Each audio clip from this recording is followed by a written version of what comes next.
Booyah! Welcome back, folks. Welcome back to the show. My name is Bruno and I am your guide through the treacherous, tumultuous, but ultimately rewarding world of the international markets. Forget the noise, forget the panic.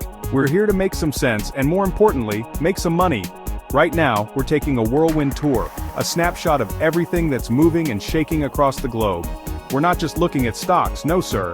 We're diving headfirst into the whole enchilada: equities, commodities, bonds, and yes, even the wild west of crypto. It's a complex world out there, but don't you worry. I've done the homework so you don't have to. So, what's on the docket today? We're gonna peel back the layers and see what's really revving the engines of these markets. Is it a speech from the Fed? A new tariff? A tanker in the wrong place at the wrong time? We're gonna connect the dots. From the trading floors in New York and London to the ports in Shanghai and the server farms running the blockchain, we're covering it all.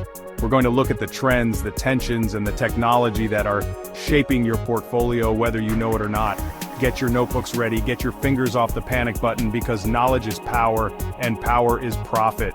We're going to break down the latest moves, figure out the why behind the what, and arm you with the insights you need to navigate these choppy waters. This isn't just about watching the tickers, it's about understanding the story they're telling. So, are you ready? Let's get to it. Ski-daddle. Alright, let's talk equities. The big board. What are we seeing? We're seeing a little bit of green, a little bit of optimism peeking through the clouds. But let me be clear, this is a cautious green. It's not the kind of rip-roaring bull market that makes you want to back up the truck. No. This is the market taking a deep, hesitant breath. Why? Because Washington and Beijing decided to stop yelling at each other for 5 minutes. This temporary easing in the US-China trade war is like a little bit of aloe on a nasty sunburn. It feels good, but the burn is still there, people. Don't get complacent. The market is rewarding this sliver of diplomacy, but it knows that one tweet, one misplaced word could send us right back into the tariff tantrum. But hold on, it's not just about the politicians playing nice. We got some economic data, some real numbers that came in hotter than a $2 pistol, stronger than expected readings. We're talking about manufacturing numbers, consumer sentiment, the real meat and potatoes of the economy. This tells us the engine isn't sputtering as badly as the bears wanted you to believe. So you have this dual-engine dynamic pushing stocks up. On one side, you have the relief from the trade talk thaw, and on the other, you have fundamental economic strength. It's a tug-of-war, and for now, the bulls are winning by an inch. But it's an inch, not a mile. So what's the play? You have to be nimble. You have to be a stock picker. You can't just buy the market right now. Look for companies with strong balance sheets, companies that aren't totally dependent on Chinese supply chains, companies with pricing power that can withstand any inflationary gusts that come from this economic strength. This isn't a time for speculative nonsense. This is a time for high-quality, battle-tested names that can weather the storm if those trade winds start blowing cold again. Don't chase the rally. Position yourself for resilience. That's how you win in this market. Now let's move from the manicured lawns of the equity markets to the dirt, the grit, the real stuff commodities. And boy, is there a story here. First up, black gold, Texas tea, oil. Crude is on a tear, and you don't need a PhD in economics to figure out why. Look at the Middle East. The tension between Israel and Iran is a powder keg, and the oil market is sitting right on top of it. Every headline, every saber-rattling statement adds a risk premium to the price of a barrel. Traders are betting on the potential for a supply disruption, and that fear is what's pushing prices higher. This isn't about supply and demand fundamentals right now, it's about geopolitical fear, pure and simple. And when fear is in the air, where do people run? They run to safety, they run to the oldest money in the world, gold, and its industrial cousin, silver. We're seeing significant safe haven flows into precious metals. Gold is acting like a king, a monetary monarch standing tall while currencies and politicians squabble. It's the ultimate insurance policy against chaos, and people are paying the premium. This isn't just about inflation anymore. It's about wealth preservation in a world that feels like it's on a knife's edge. The money is flowing out of risky assets and into something tangible, something you can hold, something that's been valuable for 5,000 years. But the story doesn't end there. Let's talk about what's on your dinner plate. Wheat. The breadbasket of Europe is in trouble. Ukraine's exports are dropping, and that's sending ripples through the global grain market. This is a real supply shock. We're talking about a fundamental piece of the global food supply chain being squeezed. This isn't speculation, it's about bushels and tons that aren't making it to market. So you have oil spiking on war fears, gold shining on financial fears, and wheat rising on supply fears. The commodities complex is screaming that the world is a risky place right now. Listen to it. Alright, let's talk about the market that the real pros watch, the market that doesn't lie, the bond market. While the stock jockeys are cheering, the bond vigilantes are sending up a flare. U.S. Treasury yields are on the march higher. What does that mean in plain English? It means the market is demanding a higher interest rate to lend money to Uncle Sam. Why? A couple of reasons. First, that strong economic data we talked about, it spooks the bond market. It suggests the economy might be running a little too hot, which could lead to inflation, the mortal enemy of bondholders. They want to be paid more to compensate for the risk that their future returns will be eaten away by rising prices.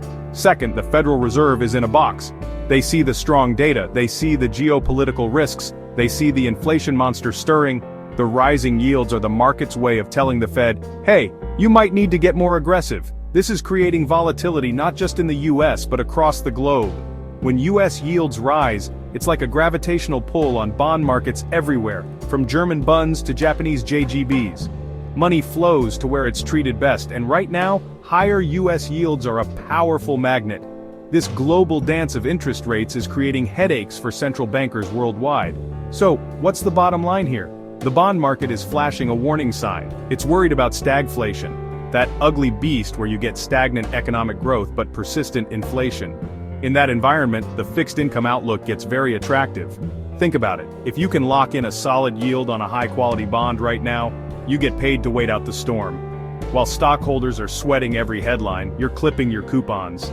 The smart money is starting to look at fixed income not as a boring afterthought, but as a strategic necessity in a world full of risk. Don't ignore what the bond market is telling you.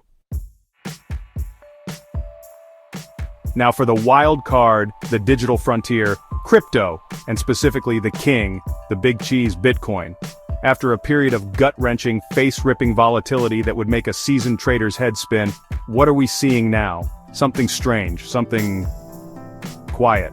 Bitcoin is holding, folks. It's dug in its heels, building a fortress above the psychologically massive $100,000 level. It got there, and instead of a massive sell-off or an explosive continuation, it's just consolidating, it's coiling.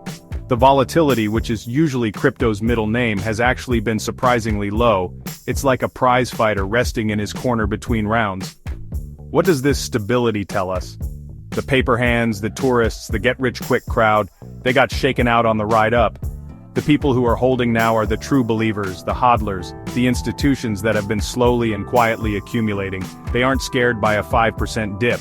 They're looking at the long-term picture. They see the geopolitical instability, they see the money printing by central banks, and they see Bitcoin as a non-sovereign digital store of value, a lifeboat in a sea of fiat currency. This period of low volatility isn't a sign of boredom, it's a sign of maturity. The asset class is finding its footing, but don't you dare get complacent. This is still crypto. The quiet can't last forever. The market is absorbing the massive gains and waiting for the next catalyst.